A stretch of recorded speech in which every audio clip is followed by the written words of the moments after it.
another extreme angle for another extreme episode of xmen 97. How do you like that? I wouldn't go that far. Hello to all our friends on YouTube. Lane, it's your good buddy Fantastic Phil here, and Hi. my beautiful wife and our little girl. Welcome back to the channel. We are discussing xmen 97 episode 9. I know I say this every episode. I'm going to say it again right now. If you haven't watched it, pause this video, get yourself a snack, go ahead and watch it. It's 31 minutes, but the time flew. Why a snack? We didn't get a snack. Maybe they're hungry. Maybe they don't want a snack. Well, I'm just trying to tell them to be comfortable. And after you watch it, you come back. Hey. Two things. First of all, we actually set a world record while watching this episode. We did? Yes. I checked with the people at Guinness, and I am the first person to hold an infant baby girl while watching xmen 97 episode 9. So you heard it here first. We're not just talking comics and comic related stuff and really anything we want, but we're setting world records. So a lot happened, a whole lot. A lot of build up and then big action. So let's get into it. Honey, what were your thoughts on, I guess, the fallout from the prior episode as far as Bastion goes? Very predictable, for one. The whole, we'll get the whole thing in a bit. I just want to talk first about just the Bastion related stuff. Okay.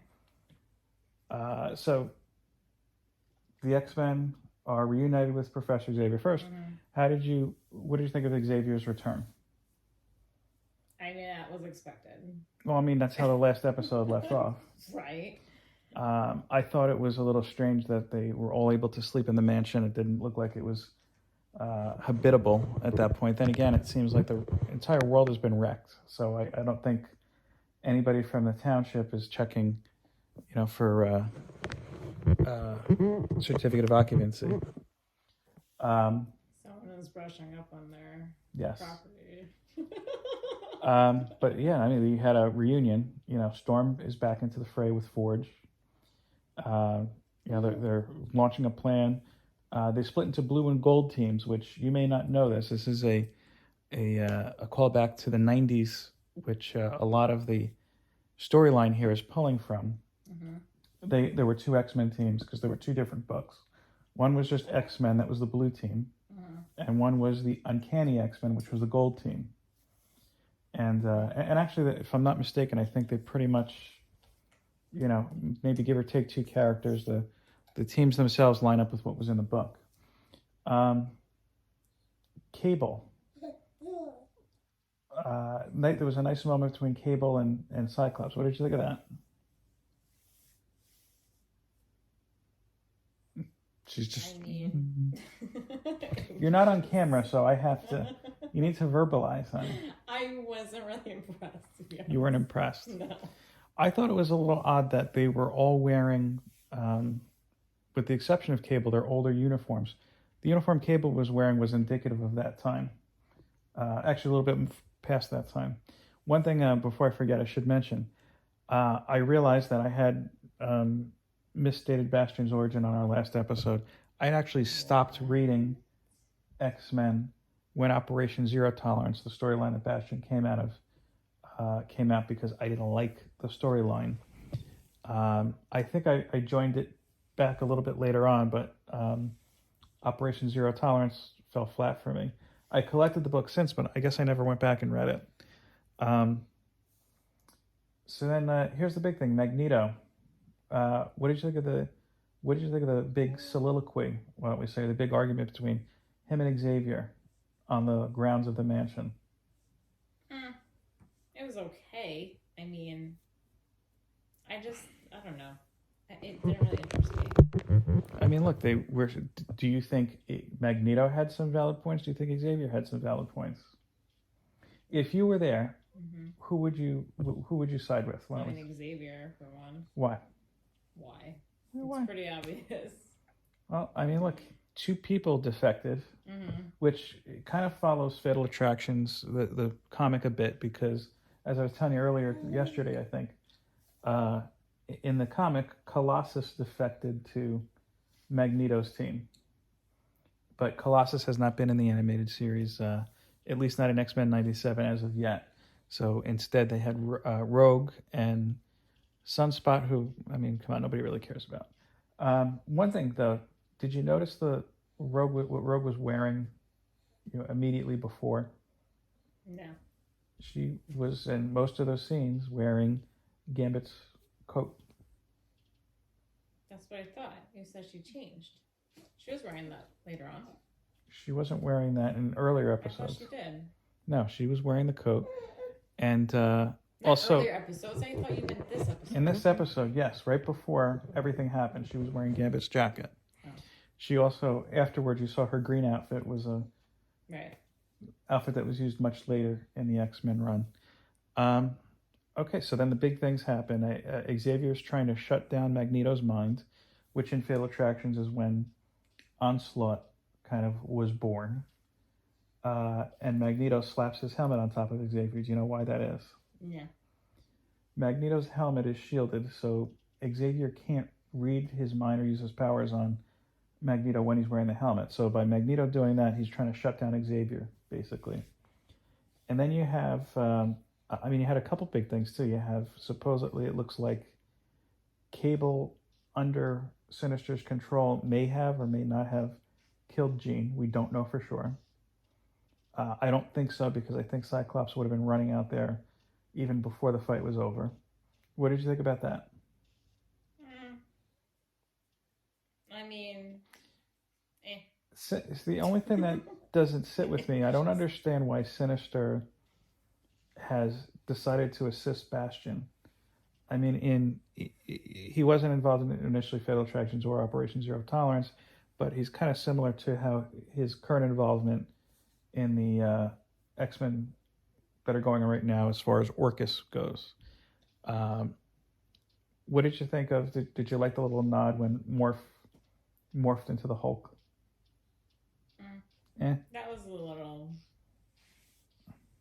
I guess, interesting, but overall I just wasn't really into it. Okay, well, really checked out. Well, now here's the big thing. The final scene, Wolverine stabbing Magneto. We think he's killing him, but you could see everybody's still kind of stuck in that gravitational pull. And then, just like in the comic, Magneto rips the metal out of Wolverine. Thoughts? Nothing's gonna happen to X-Men. Well, so you think Wolverine's going to be fine? Yep. Why is that? Because they always are. Gambit would probably say differently. No. And also, half of the mutants that were on Genosha, most of the mutants that were on Genosha, except for Xavier and White Queen that we know of course. I think that's a build-up on purpose, because how many times have we seen a character who we think is going to die, but then doesn't, and they come back? Well, let me educate you, because in the comics when this happened, there were a couple big things. First, it was revealed about in the next issue that Wolverine's claws were bone underneath it. Everybody up until that time thought it was solid metal. So that was the big reveal, that the claws are bone. That's important to note. Also, immediately afterwards, Wolverine almost dies because this is a traumatic thing on his system. Almost, yes. Key term, almost. Well, let me explain further, because there's other things that happen. The pain of having metal ripped out of every pore in your body has overloaded his healing factor to the point where I believe Jean was responsible for saving him by going through his mind. I might have that wrong, okay? You could tell me, because I know that's how the internet works. It's been like 30 years since I read that story, so sue me. 30 years. Oof.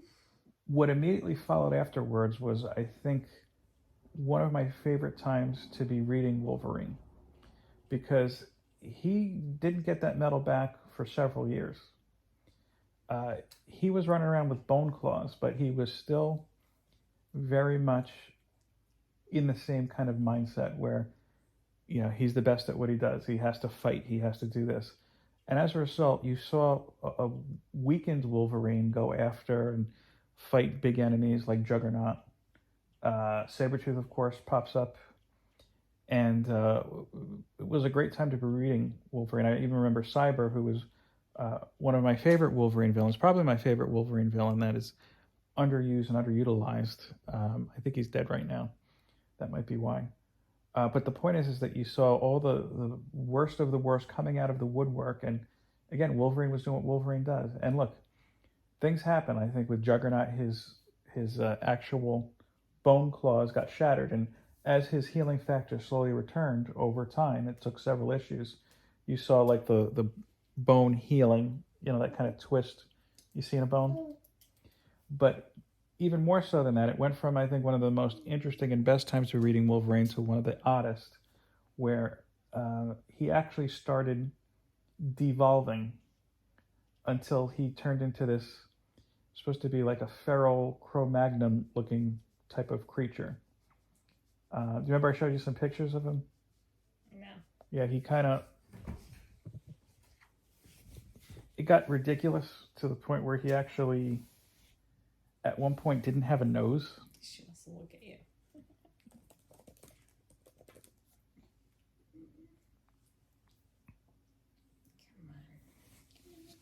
So yeah, this was the gradual de-evolution of Wolverine. And this is what he looked at the apex. This is supposed to be a feral creature. Yeah, no. And he had a very unusual looking kind of costume at the time.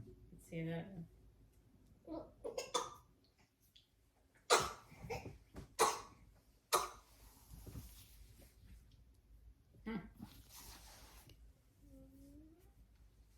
And he had a chance to get it back. That was a whole thing. Xavier, Cable's son, who they haven't even introduced, who was evil, was trying to turn him into a horseman of apocalypse, and that didn't turn out well for Cable's son. But he didn't get it back until, let me see, that was like around maybe 99, 2000. It took at least about 5 or 6 years. So, I mean, I think that's an interesting setup for season 2 of X-Men 97. If you do see Wolverine with bone claws, I hope they don't go full feral. I didn't like that. And possibly Onslaught. But, I don't know, one more episode left. Do you have any last predictions? Obviously, the X-Men are going to win. But here's the thing that you don't understand about the X-Men is that even when they win, they lose. Because they are constantly seen as these outcasts, and even the people who want to help them, kind of like they showed here with Senator Kelly, can't for whatever political purposes President or whatnot. Kelly. Remember It Xavier? says Senator Kelly. He's president now. I don't know if you noticed that. Right, I said president. You said senator. I think I saw it said president. No. Right back, you said Senator Kelly. Maybe we will. This episode's gone a little bit longer. Maybe we'll split the. You know what? Because we've been backing up episodes like 9 and 10 and whatever. I said 9 and 10 is in case you just don't know how to count. I think I'm just going to do this one as a separate episode so we have extra time to talk the finale. And again, this is a world record setting episode. In fact, do this. Hashtag world record for your chance in the Road to 1K giveaway. My prediction, I think they're going to shut down Bastion, but at a greater expense. I think they're going to continue to be hated and feared. I do think you are going to start to see the seeds of Onslaught, which, again, I feel a certain way about because that wasn't my favorite of the X-Men storylines by any means. But at the same time, I think they handled Bastion better here than they did in the comics, so maybe it'll be good. So what do you think? Anything concrete you want to say is going to happen? Predictions? I told you. No, you just said, oh, they're going to win. They're But going to win. They That's don't. the But end. you have to understand is even if they win, they lose. They're not. So you think they're going to win and everybody's going to love them and accept them and then that's it? I wouldn't say it's going to be that easy, but eventually What do you think is going to happen with Wolverine? How about that? he's going to bounce back from it. So you think he'll be back Yeah. fine, metal and everything?